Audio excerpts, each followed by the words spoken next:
Aquí, Radio Agencia de Noticias Caliyuga, transmitiendo en el programa número 50, correspondiente al día 19 de septiembre del 2013. Como siempre, quien les habla, Marcos Guío, acompañado por el amigo Mahdi Al-Afghani,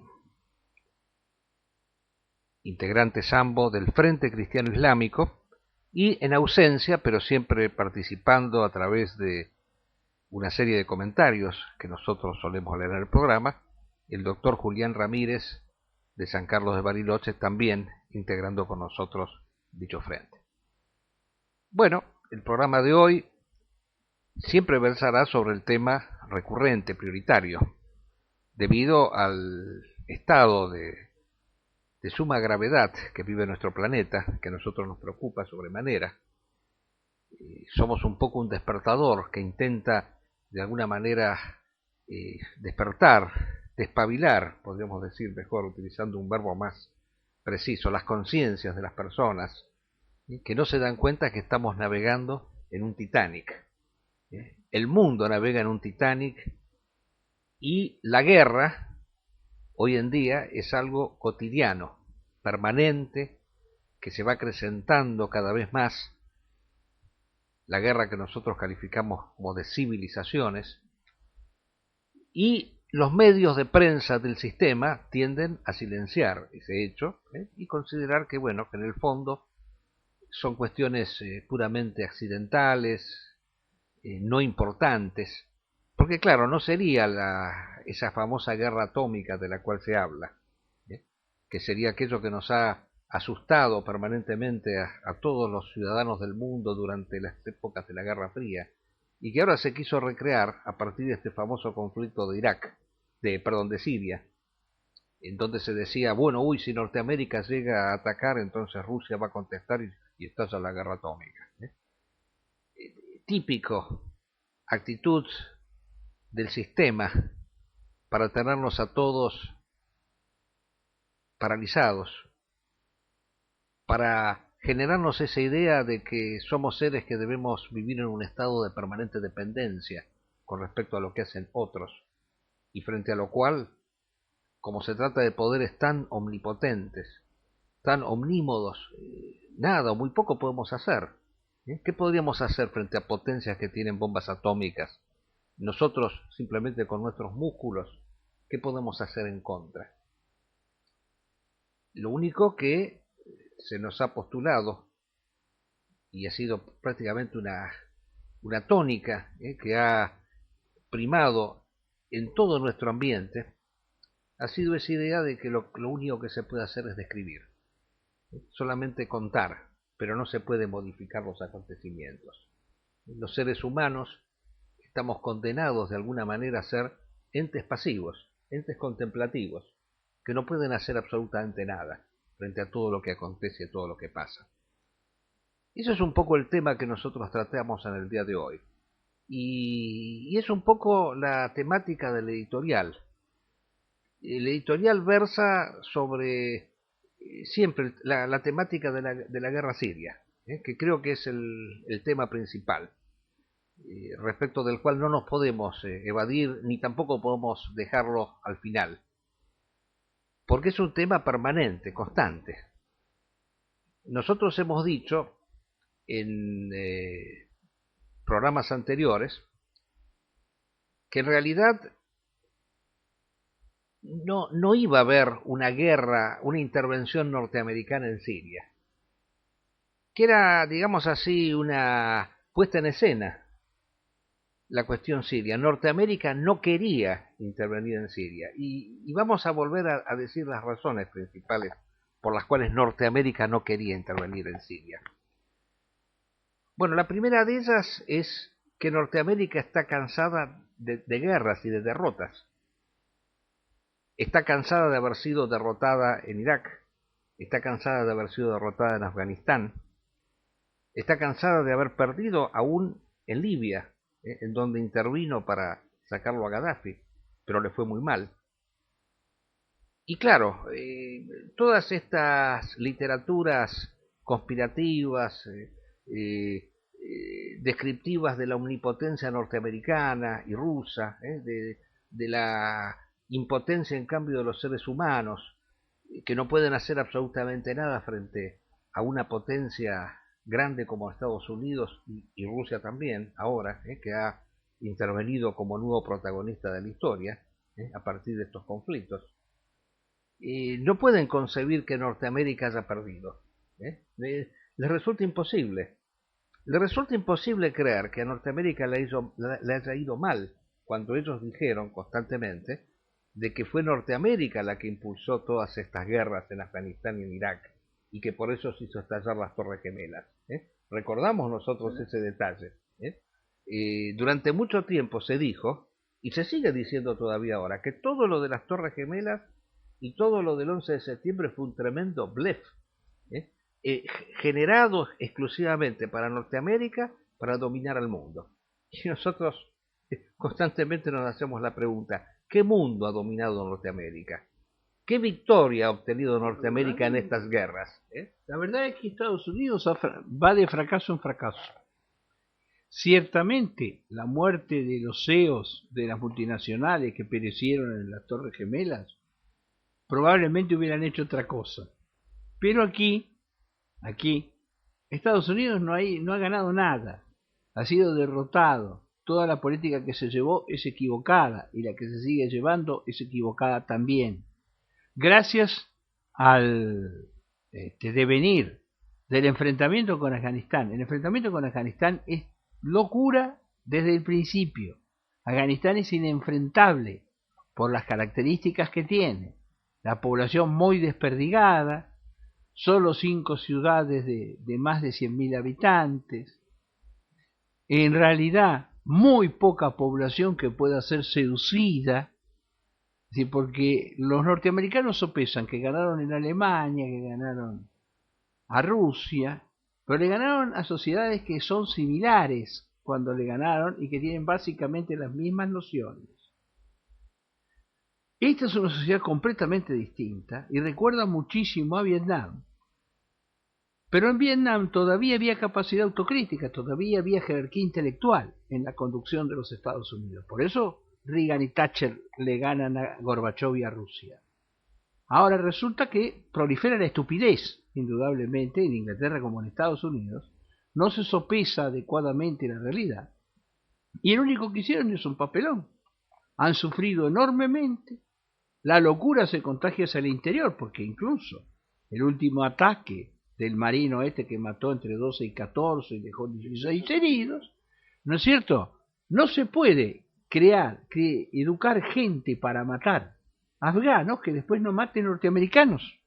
Es imposible que esa fábrica de asesinos no termine siguiendo el límite que siempre tiene el crimen.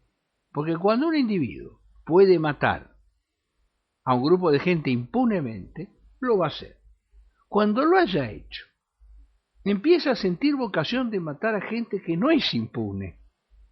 Eso es lo que le pasa a los norteamericanos como a todos los sistemas criminales de asesinos seriales. ¿No es cierto? El asesino serial no empieza matando a una persona. Empieza degollando un pollo, matando un perro.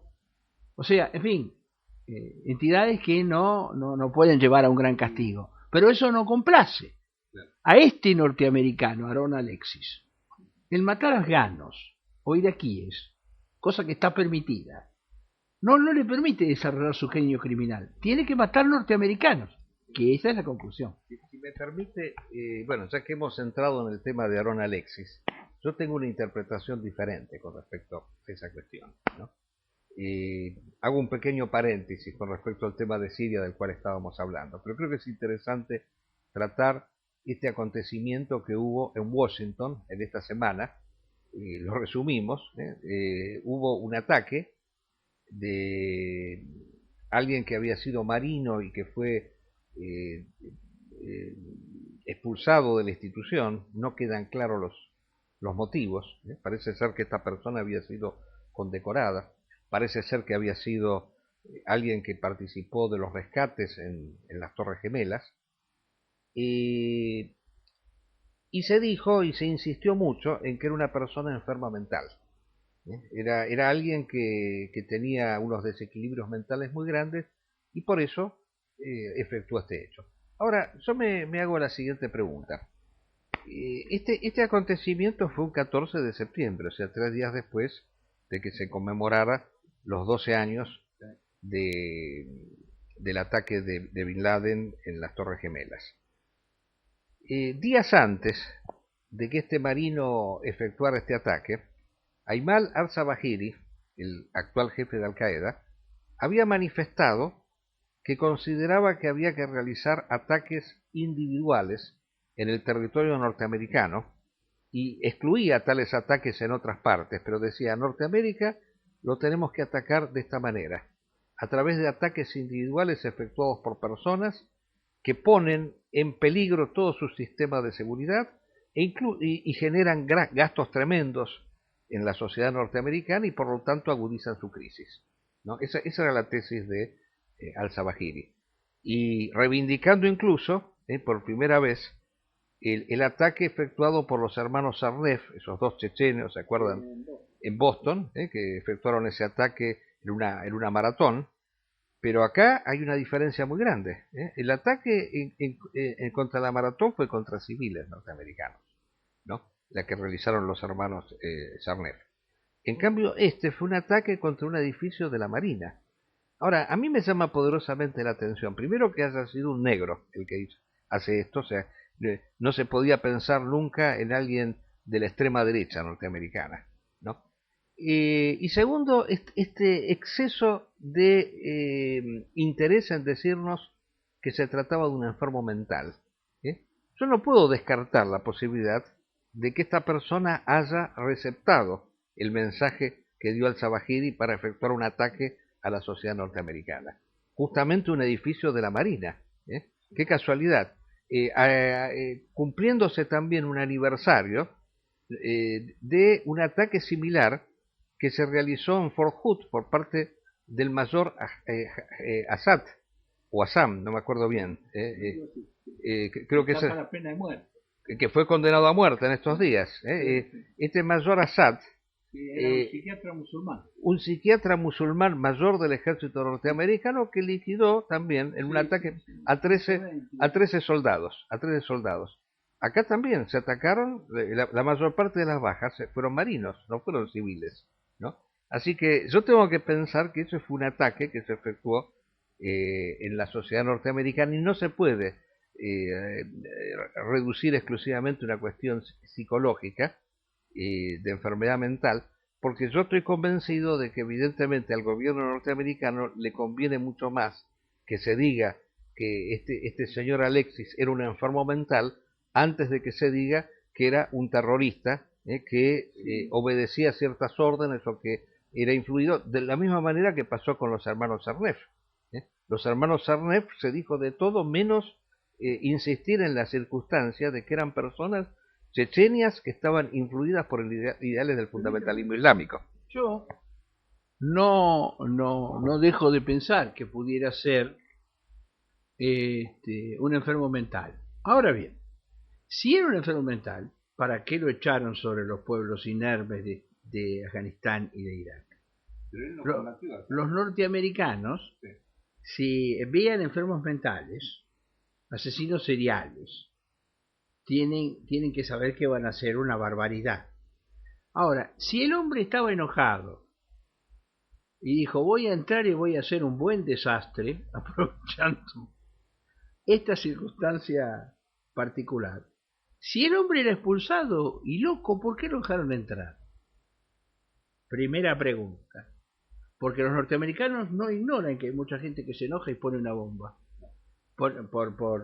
O hace una matanza de este tipo, puesto que es habitual en Estados Unidos que ocurran gente que está cabrero en el empleo y entra y mata a todo lo que trabajan ahí. Mayor razón para no pensar que era una persona que... Claro, veo que usted tiene sus fundamentos y justo al análisis que usted dice, me pregunto si este no estaba enojado y quiso llamar la atención sobre el enojo que ya tenía porque su vida decididamente era desagradable. Por alguna razón no estaba contento y entró ahí y se mandó esta macana para los norteamericanos y para ponerlos a los norteamericanos en el nivel que les corresponde, para que no se crean que son los vivos del mundo, ¿no es cierto? Además, eso es un signo de debilidad, de enfermedad, de senectud, de decadencia. Porque uno no imagina un romano atentando contra Roma, ¿verdad? Sin embargo, acá se ve gente que aparentemente ha sido mal agradecida. Él cree que tiene méritos que no parecen haberle considerado. Lo maltrataron de alguna manera y el individuo decidió vengarse.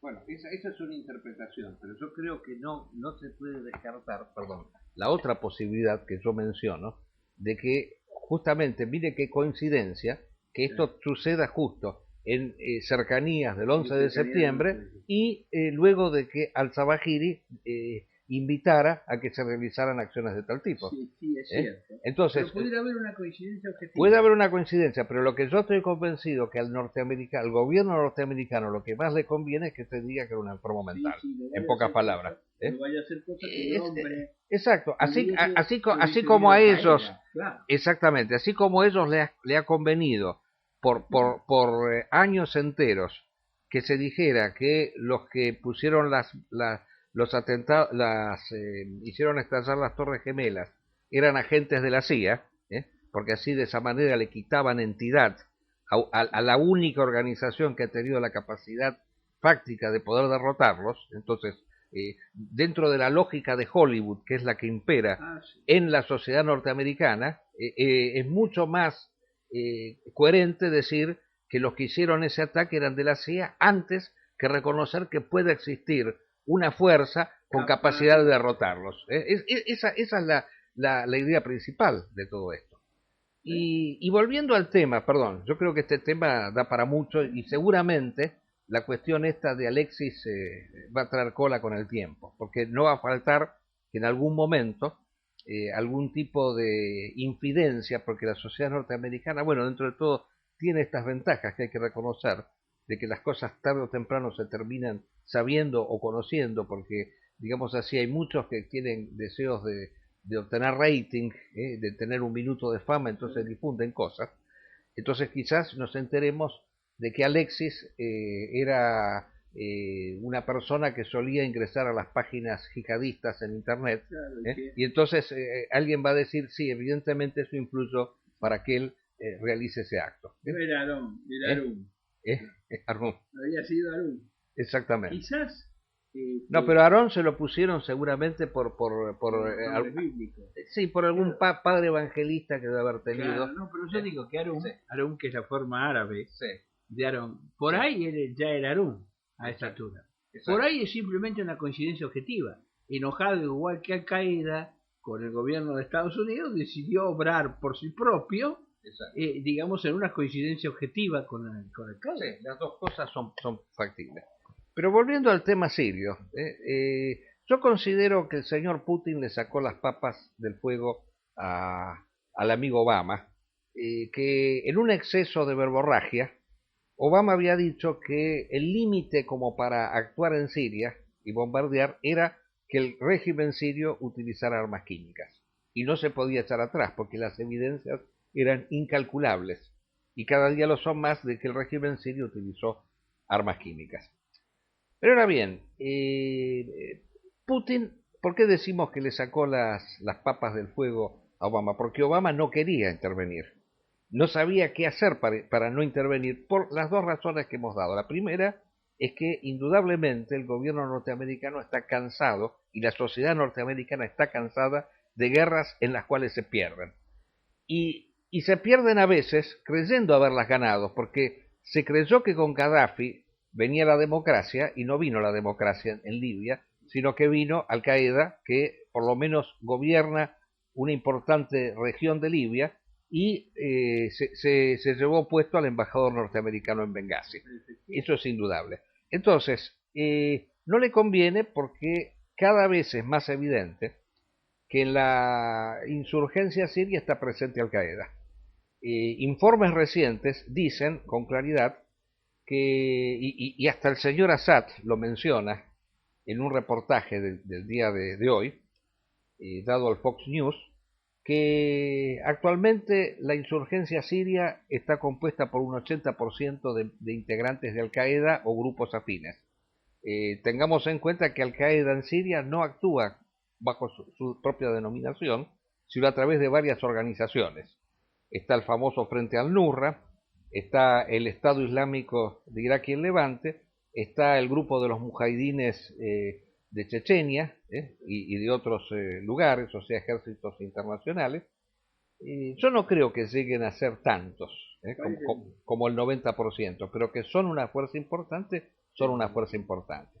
Entonces, las últimas versiones que han circulado, y lo damos casi como primicia, aunque ya apareció en la página del Fortín del día de hoy, es que ya Norteamérica ha cambiado totalmente de táctica. Ya no está pensando bombardear a Assad, porque Assad le ha dicho claramente al gobierno norteamericano, lo mismo que Putin en su famoso artículo del New York Times: somos aliados, le han dicho a Obama. Combatimos contra el mismo enemigo. Usted envió una misión para eliminar a Bin Laden. Bueno, nosotros lo estamos combatiendo a sus huestes, las estamos combatiendo en nuestro territorio, así como Assad las combate en Siria, Putin, el régimen ruso la combate en el Cáucaso, los chinos lo combaten en Uigur, o sea, indudablemente combatimos contra un mismo enemigo, y ustedes lo han tenido que vivir en carne propia con las Torres Gemelas. Es un poco la tesis que ha primado aquí. Entonces, Norteamérica ya está preparando acciones militares en contra de Al-Qaeda en Siria, de las bases de Al-Qaeda en Siria, a través de drones, que son esas famosas armas. Ahora, aquí, como siempre, ¿no?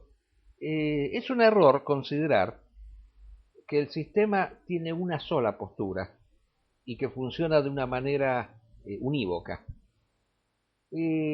Acá ha intervenido, por ejemplo, hace pocos días, el embajador de Israel en Estados Unidos, Oren, que ha reconocido, dice: esta es una guerra que hay entre Irán y Al-Qaeda en Siria, están combatiendo los dos. Ahora, Israel, ¿qué prefiere? ¿Que gane Irán o que gane Al-Qaeda? Y dice el embajador Oren, que es interesante, dice: nosotros preferimos en última instancia que gane Al-Qaeda. Ahora, fíjense por qué dice eso el embajador Oren. Pero esa es una posición que hay en Israel, no es no es la de totalidad del gobierno israelí. Porque dice, Irán es un gobierno, es un Estado, ¿no? Poderoso. En cambio, Al-Qaeda es una fuerza irregular, ¿no? Y si nosotros en última instancia, frente a un enemigo que es una fuerza irregular y otro que es una fuerza organizada a través de un Estado, nos conviene que ese Estado pierda.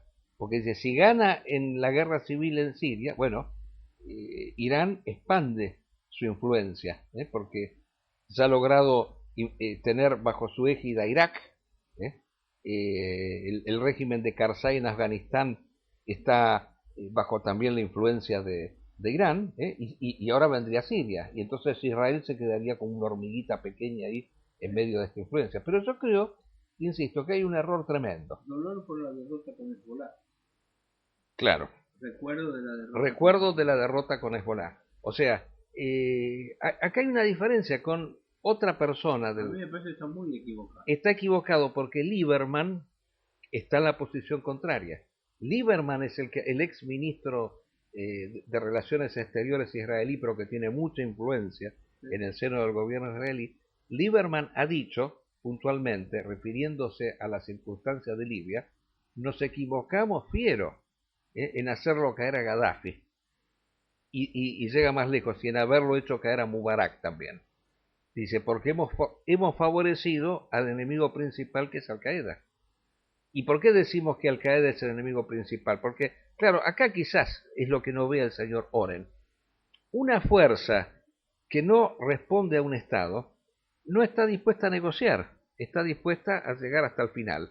En cambio, con un Estado se negocia. O sea, hay de alguna manera un cierto equilibrio que se puede imponer. En el fondo, Al-Qaeda o la hermandad musulmana no tienen nada que perder. Los iranios sí tienen que perder. igual que el Assad. Tiene que perder. Un Estado tiene algo que perder. Un grupo de burócratas tiene mucho que perder. Grupos armados o partidos políticos que están obligados a la oposición históricamente no tienen nada que perder. El resultado es que son muchísimo más peligrosos. Nada hay más peligroso que atajar a gente a la que no se le puede quitar nada más. Por eso mismo, ¿no es cierto?, los padres de las víctimas de cualquier catástrofe son tan peligrosos. Porque no se puede comprar, no hay manera de controlarlo y no se le puede reducir. En este caso, tanto la Hermandad como Al-Qaeda resultan ser muchísimo más peligrosos, porque no tienen nada que perder. En la medida que uno tenga algo que perder, entra a la negociación. Aquel que no tiene nada que perder, no negocia. Por eso las FARC negocian con absoluta libertad, porque no tienen nada que perder. Y el gobierno colombiano sí tiene para perder. Y los demás que tratan de intervenir, Cuba, Venezuela, Estados Unidos y demás, todos tienen que perder, por decirlo así. Por eso Marulanda lo dejó esperando a Chávez. Porque Marulanda 50 años en la selva y Chávez va a jetonear. Amigo mío, todo el mundo sabe, ¿no? Lo mucho que yo lo apreciaba y respetaba a Chávez. De cualquier manera, Marulanda Vélez, 50 años en la selva y la fiesta la va a hacer Chávez. No pudo ser.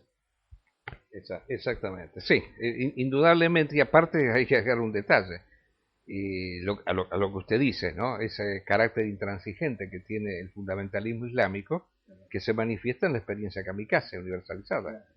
Aquel que está dispuesto a inmolarse, indudablemente no tiene nada que perder. Indudablemente. Pero hay otro tema que yo quiero tratar acá, después pasamos al texto de Ramírez, que es relativo a este repentino repunte internacional que ha tenido la figura de Putin a raíz de esta crisis siria. Un repunte que indudablemente Putin no tiene en el propio país, porque digámoslo con claridad, Putin es resistido por el pueblo ruso, porque ha habido manifestaciones multitudinarias en su contra, porque se ha considerado que las elecciones que lo llevaron al poder fueron el producto de un fraude, porque se denuncia ese régimen por tremendamente corrupto, y esto yo quiero decirlo que es extensivo inclusive a China. Es un régimen en donde prima una oligarquía que proviene del antiguo comunismo, de multimillonarios.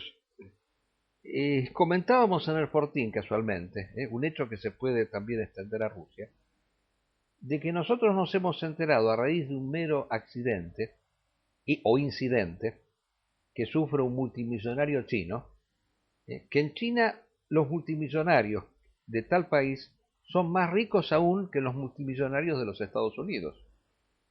A este multimillonario chino, cuyo nombre, bueno, realmente me cuesta ahora recordar, parece ser que es el dueño de una empresa de gaseosa de China, le cortaron alguien lo golpeó por la calle o en algún lugar y lo dejó en mal estado, y ahí nos enteramos que este hombre posee una fortuna que es superior a la del dueño de Microsoft.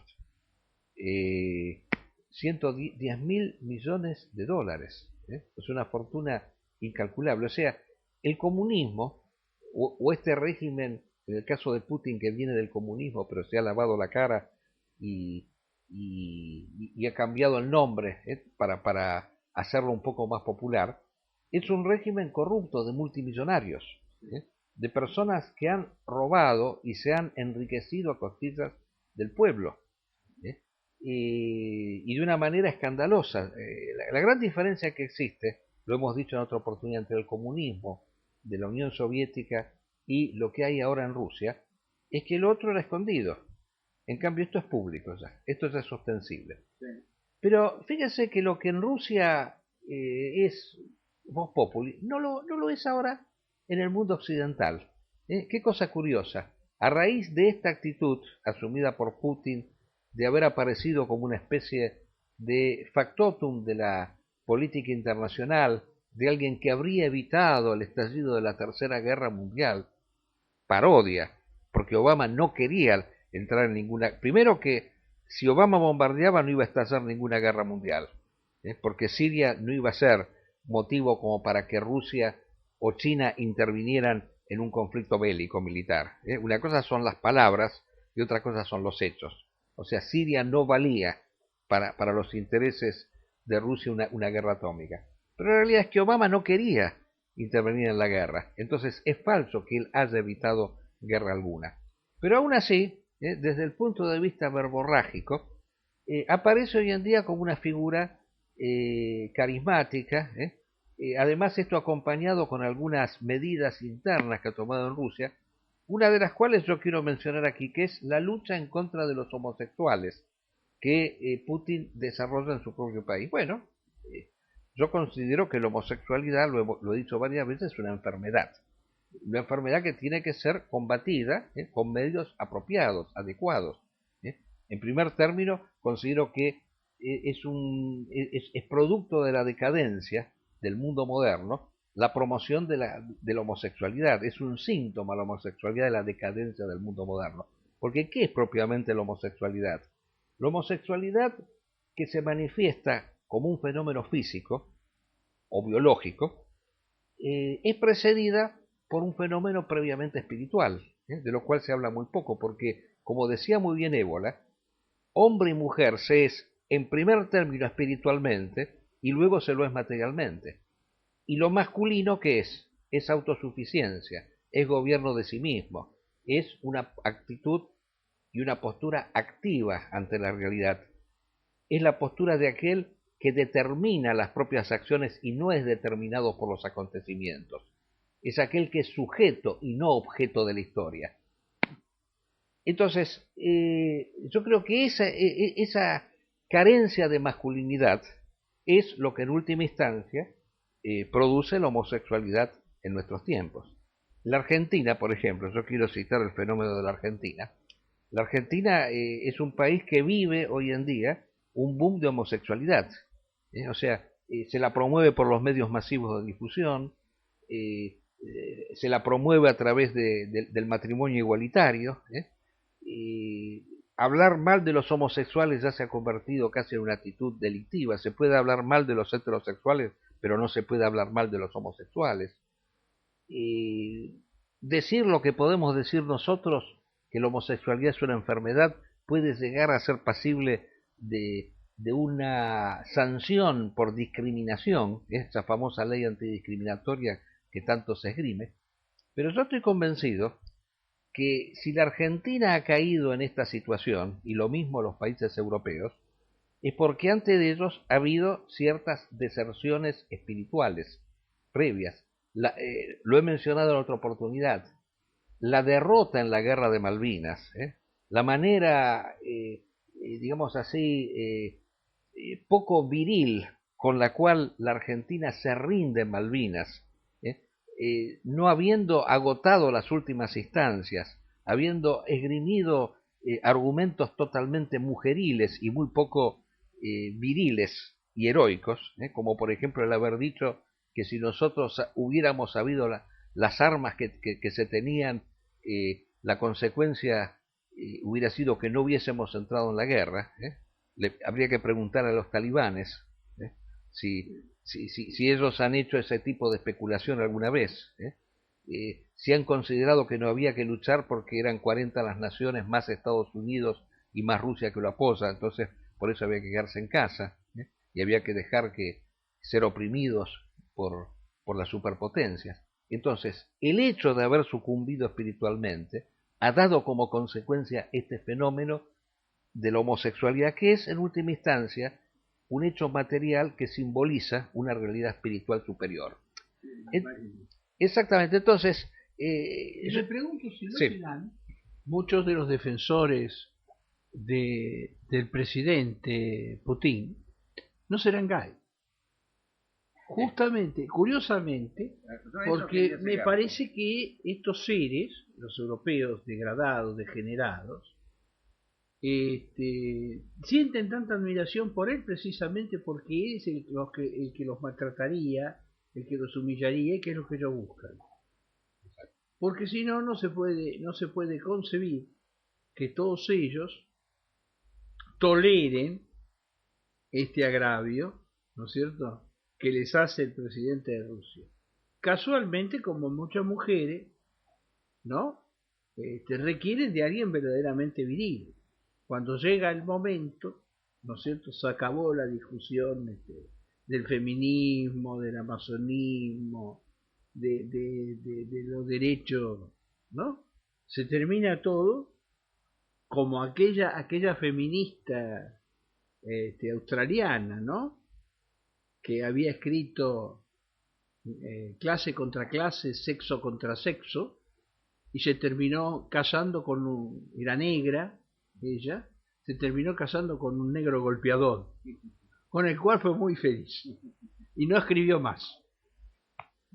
Y esto viene al caso, ya que estamos, lo menciono, que incluso en nuestros ambientes nacionalistas católicos, yo he denotado una cierta admiración por Putin y justamente una cierta actitud que tiende a ese grado de pasividad del cual nosotros hablábamos, feminoide, que es un poco la exteriorización de esa actitud feminoide que se tuvo a nivel militar en nuestro país. Y quiero mencionar aquí un artículo que salió, yo no lo he leído el artículo, ¿no?, pero quiero mencionar el título, simplemente, que ya es significativo. Era una publicación nacionalista, Huelfa.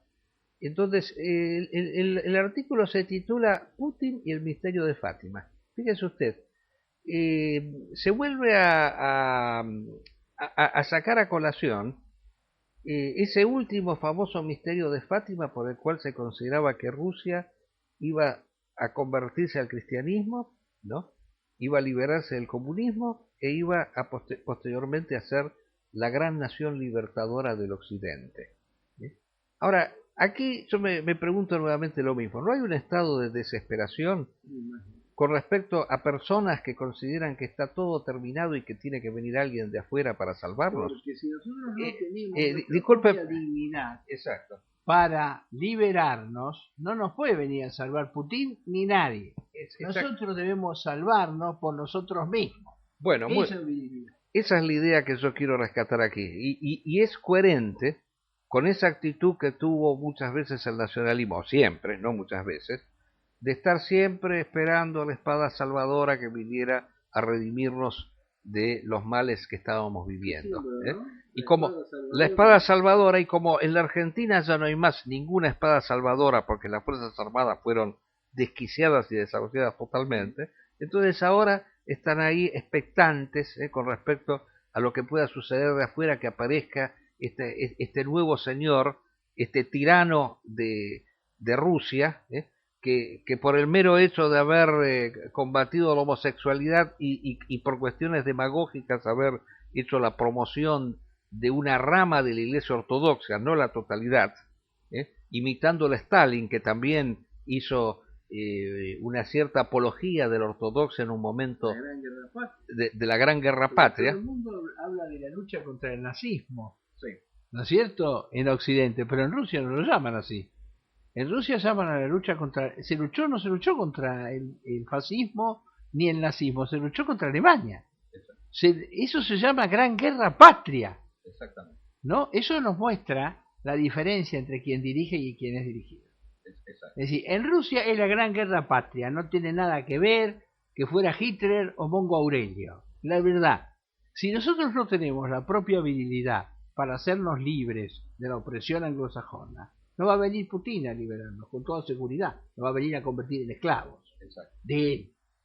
Y fíjese usted que Putin, ya que viene al caso, en esa famosa carta que le escribe Obama y que publica el New York Times, convoca a los norteamericanos a unirse nuevamente en contra del fascismo, porque dice, así como luchamos juntos en contra del fascismo en la Segunda Guerra Mundial, bueno, ahora tenemos que luchar juntos en contra de otro fascismo, que es el fascismo islámico.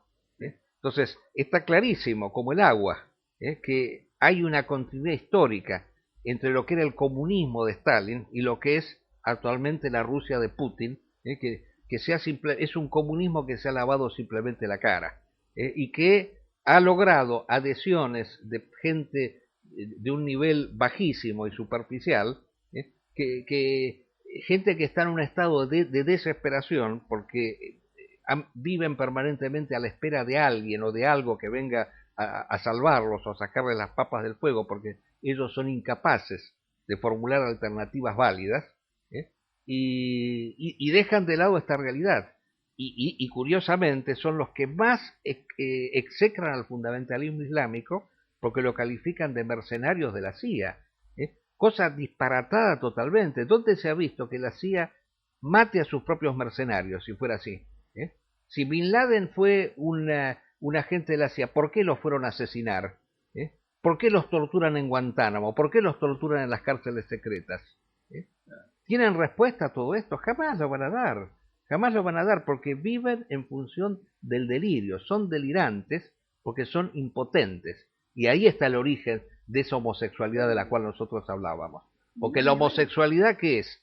Es simplemente un símbolo de una deserción espiritual que ha acontecido anteriormente, de una renuncia.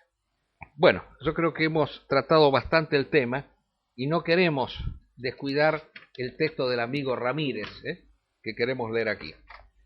Bueno, el texto de Ramírez pareciera que cambia totalmente de óptica, pero no es así. Es una continuidad de lo que nosotros decimos. Se titula Un católico gibelino. Dice Ramírez: con esta nota queremos recordar algunos conceptos del católico tradicionalista italiano Attilio Mordini, que naciera en 1923 y muriera en 1966. Recopilado por Marcos Guíos, a quien les habla, en el libro El católico gibelino, Ediciones Heracles 1997, y de paso comento que está absolutamente agotado. Giulio Cévola consideró con razón que el catolicismo es una tradición a medias, y ello debe ser también aplicado a la consideración de la obra de Mordini. Pero ello no quita que muchas de sus expresiones sean dignas de ser tomadas en cuenta en el marco de la tradición superior, máxime en un momento en que la Iglesia Católica está totalmente entregada al mundo moderno, y la gran masa de los católicos desorientada y navegando en las dudas. Agreguemos que los textos de nuestro autor, que vamos a citar, fueron escritos antes de que se aplicaran las nefastas consecuencias del Concilio Vaticano II. Si bien la caída de la Iglesia Católica comenzó ya en los siglos XII y XIII de nuestra era, cuando el poder sacerdotal se alzó contra el Sacro Imperio Romano Germánico y separó el poder político de la autoridad espiritual. Nos dice Mordini: una tradición exclusivamente sacerdotal no daría nunca un paso adelante para la restauración efectiva del mundo.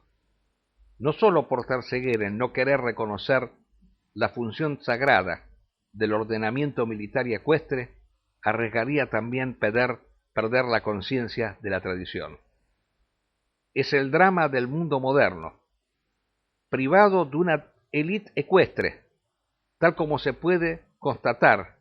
La única actividad que le queda a la Iglesia es la de predicar en el desierto al mundo árido de las continuas reformas sociales y las planificaciones. Aclaremos que cuando Mordini se refiere a militar y ecuestre, nos está diciendo orden guerrera, sin ninguna otra connotación actual y moderna. Pues bien, esto es lo que está ocurriendo a ojos vista. La moderna Iglesia Católica se dedica a rogar por la paz, a lamentarse, a manifestar su pesar por lo que ocurre, e invitar al amor y la fraternidad, en una actitud totalmente femenina, dedicada casi exclusivamente a prestar un servicio social de asistencia al prójimo. Y esto es a lo que se refiere Mordini: predicar en el desierto, después de haberse dedicado por siglos a destruir la casta de los guerreros. Y más adelante, nuestro autor propone la necesidad de la guerra santa contra los ílicos, es decir, contra aquellos que están totalmente sujetos a los poderes materiales, que nunca como hoy han sido tan abundantes. Exacto. Y agrega, los efectos positivos de la guerra santa no deben atribuirse a la fuerza en cuanto tal, sino a la unión con el principio operado por la élite, y guerra santa debe ser también la acción política operada por el hombre tradicional. Aquí hay conceptos muy claros para lo que debería ser una guerra santa desde la perspectiva católica. Este tema se puede desarrollar mucho más, pero la brevedad de la nota lo impide, cosa que trataremos de hacer en el futuro. Bueno, este ha sido el texto interesante del amigo Ramírez, que sirve para recrear la idea de que hay otro catolicismo. Que el catolicismo no es simplemente el Vaticano, no es la Iglesia simplemente, no es el güelfismo. Recién hablábamos de una expresión güelfa, esa expresión güelfa que es aquella que considera que debemos subordinarnos totalmente a la voluntad omnímoda de la omnipotencia divina. Lamentablemente, concepción que estuvo presente en nuestras Fuerzas Armadas cuando tuvieron que luchar. Yo siempre recuerdo este famoso coronel Zeneldín, que era un católico militar, pero que se subordinaba a fuerzas externas a él mismo. Él solía decir, estoy esperando una señal de la Virgen para actuar. Bueno, imagínense ustedes a Bin Laden diciendo, estoy esperando una señal de Alá para tomar una decisión, o los talibanes hubieran dicho una cosa así, lamentablemente. Y además la Virgen María se supone que es lo menos a propósito de un combate guerrero, ¿verdad? La Virgen María es alguien que socorre, que ayuda, que es dulce, que es buena, que es pura, ¿no? Y uno imagina a María cuidando lo herido. Exacto. No imagina que nos dé una orden de ir a combatir. Ni se le ocurriría a María, no haciendo semejante petición, porque no es propio de su ser y de su sexo.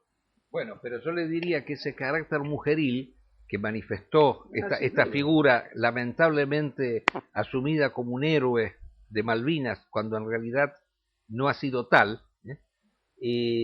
la encontramos en sus sucesivas sublevaciones y en su indicación de que había que subordinarse a Menem, nada menos que a Menem, al cual él consideraba un argentino que piensa patrióticamente, alguien que planteaba las relaciones carnales con los norteamericanos.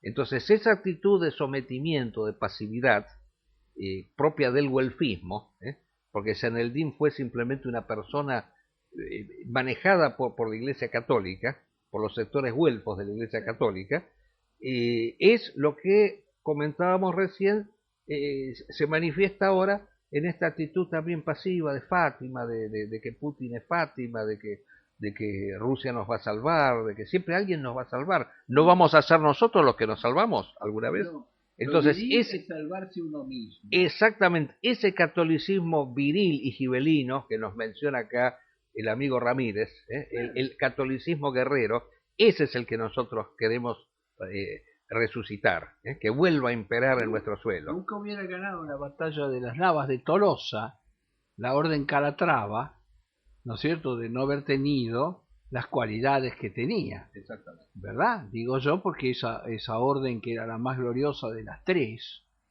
¿no?, y que murió a nuestro lado peleando en las Alpujarras, esa gente no se hubiera ganado esa batalla de las Navas de Tolosa si no hubiese tenido esa virilidad, ese empuje, esa cualidad, en fin, esas capacidades que supieron tener y esas convicciones que mantuvieron hasta el último momento, ¿no es cierto? En honor de verdad, esta posición femenina, mujeril, ginecocrática, es también el antecedente de la efebocracia que hoy vemos. Eso de esperar que venga otro a sacarnos es cosa de mujeres. Porque en verdad, si nosotros tenemos un problema, nosotros mismos hemos de solucionar nuestro problema. Esa es una posición viril. La que espera que la vengan a salvar es la mujer, con todo derecho, porque es una mujer. Bueno, el último punto se lo queremos dedicar a acá el amigo Madí, que tiene información muy interesante sobre lo que está pasando en Egipto, ¿eh? Porque claro, parece ser que el tema sirio ya nos hizo olvidar de todo, pero sin embargo en Egipto sigue la revolución, así que le cedemos la palabra al amigo Madí para que nos indique qué pasa. Sí, en Egipto la guerra civil ha tomado forma de enfrentamiento, sobre todo en las regiones del Alto Egipto, en las zonas del sur del país, ¿no?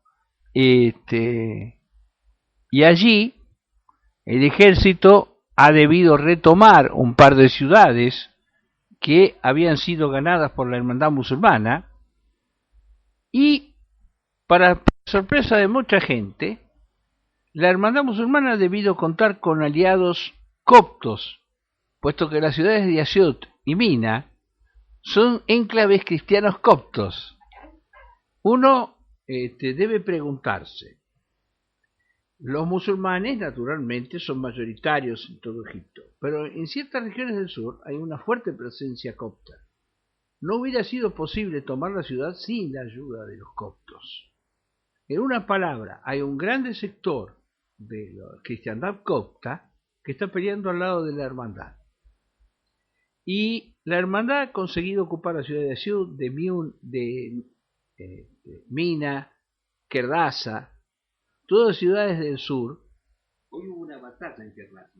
Efectivamente, donde el ejército al parecer retomó la ciudad de Kerdasa. Pero ha tenido muchas bajas el ejército. Evidentemente porque se está enfrentando al pueblo. Es decir, cada vez que las Fuerzas Armadas tienen que enfrentar a las masas populares es complicado, sobre todo si las masas están armadas, si están organizadas. Ciertamente la hermandad tiene a la militar, ciertamente Al-Qaeda está actuando también. Hay otros grupos violentos que ya habían planteado anteriormente que el plan, diríamos, institucional no iba a dar resultado, y se han preparado lo suficiente para alzarse en la región sur, donde es mucho más fuerte la resistencia, ¿no es cierto? Porque entre el norte y el sur, es decir, el Bajo Egipto y el Alto Egipto, hay grandes diferencias poblacionales. La gente del sur es mucho más religiosa que la del norte. Es mucho más fuerte la hermandad en el sur.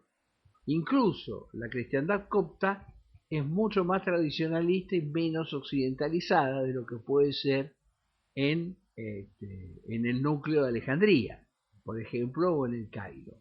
Digamos, ahí es donde están los campesinos, no están los financistas coptos, ¿no es cierto? Los que tienen los grandes hoteles por cuenta de los generales que presumen de musulmanes y después venden chancho, ¿no? Como el anterior, Mubarak, que mandó matar los chanchos de los coptos, pero los coptos eran de él, porque él se los daba en los hoteles grandes de 5 estrellas a los norteamericanos y a los ingleses cuando iban para allá, porque ¿de quién podía ser? ¿De los coptos? No. A mí ese verso no me cabe. Eran de Mubarak y se lo cuidaban los coptos porque, claro, los coptos tienen derecho a comer chancho, porque ellos no tienen prohibido.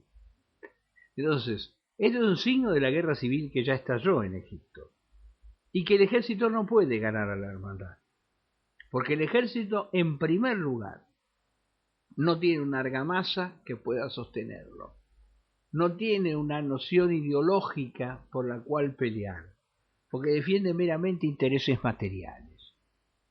Digamos, hay quien dice, bueno, Franco ganó, sí, pero Franco tenía a la iglesia a su lado, tenía a los católicos a su lado, la falange a su lado, los carlistas a su lado y a nosotros a su lado, a los musulmanes, no, a los tabores marroquíes. Este ejército lo que tiene a sus lados es a los masones, los liberales, de izquierda, y incluso algunos se han ido, ¿no es cierto? No tiene más que motivación económica para estar en el poder, negocios defiende, no ideas, ni siquiera ideas en el contexto que podían defender los republicanos. ¿Y este partido salafista al-Nurra qué está sucediendo ahora? ¿Sigue con el ejército? Entiendo que han roto con el ejército.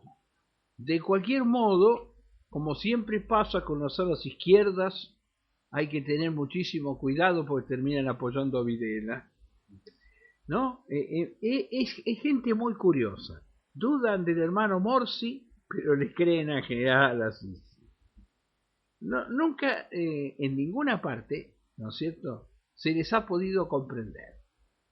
Dudaban de Perón, pero le creyeron a Videla, ¿no? Cosa insólita.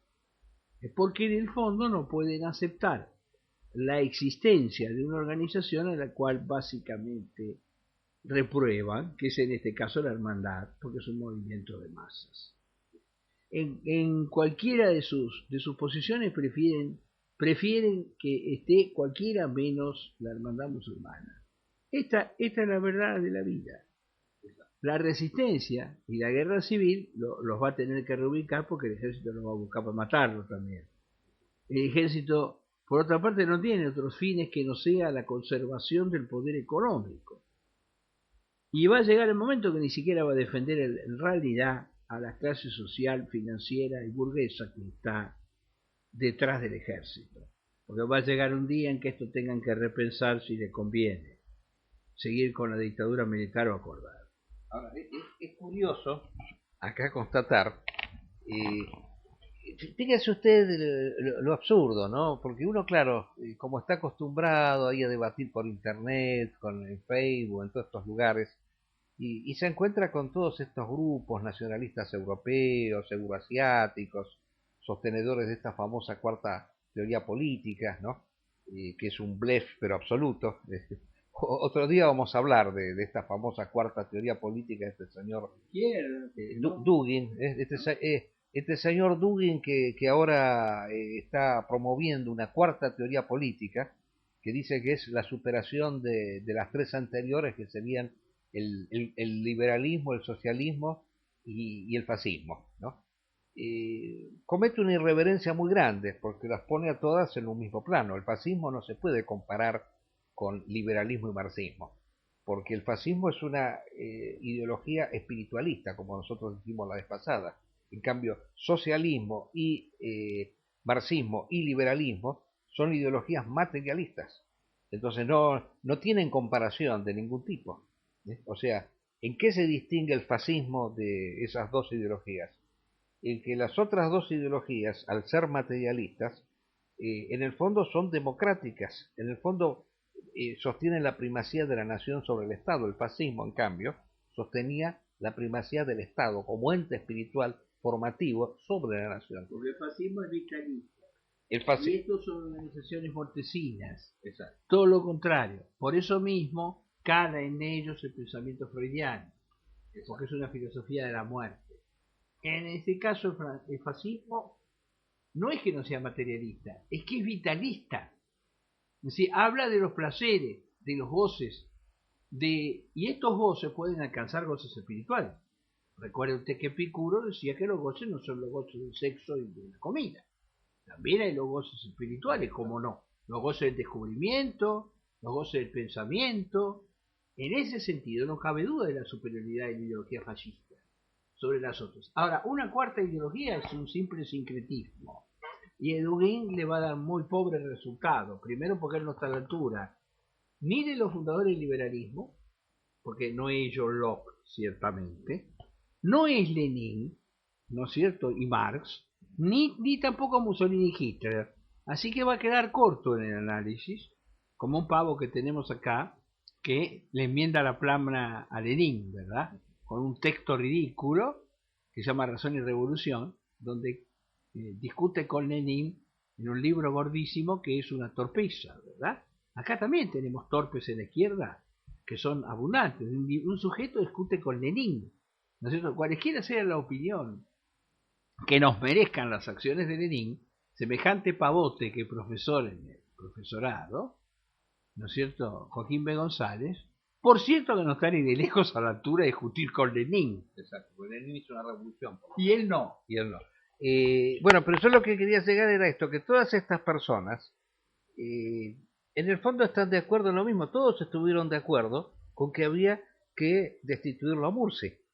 O sea, tanto los rusos, los euroasiáticos, los atlantistas, todos, o sea, en los hechos fundamentales están juntos. Entonces, ¿de qué alternativa nos están hablando los euroasiáticos y los atlantistas? Ninguna, están unidos en lo esencial. Y en Siria están también unidos en contra de Al-Qaeda. Es indudable, así que... Y en Afganistán también, porque Putin... No, ¿cuál es la diferencia entre Putin y Obama con respecto a Afganistán? Que Obama se quiere ir demasiado pronto y Putin dice, no se vaya, quédese a terminar el trabajo que empezó. O sea, nos toman de idiotas, eso es lo principal del caso. Porque esta gente está en lo mismo y nos quiere confundir. Así que pongamos las cosas en claro de una vez por todas. Exacto, es el mismo equipo que tiene diferentes caras y diferentes fisonomías como para engañar y para poder agrupar. Ninguna diferencia, porque nosotros siempre debemos sopesar. Frente al derrocamiento del presidente legítimo Morsi, están de acuerdo. Frente al sostenimiento del dictador aberrante de Siria, están de acuerdo. Frente al acuerdo de Obama con Putin, están de acuerdo. Entonces, ¿cuál es la discrepancia? Ninguna. Por eso, si uno se pregunta, la discrepancia es en los momentos que es importante, como decía mi maestro Arturo Jauretche. No hay diferencia. Por más que piensen totalmente distinto cuando se trata de Rosas, cuando se trata de Irigoyen y cuando se trata de Perón. Todos los enemigos forman parte del mismo grupo. Bueno, hemos llegado al final del programa, nos hemos excedido muy poquito, así que quedamos para el próximo jueves, como siempre, y nos despedimos. Nos despedimos de todos.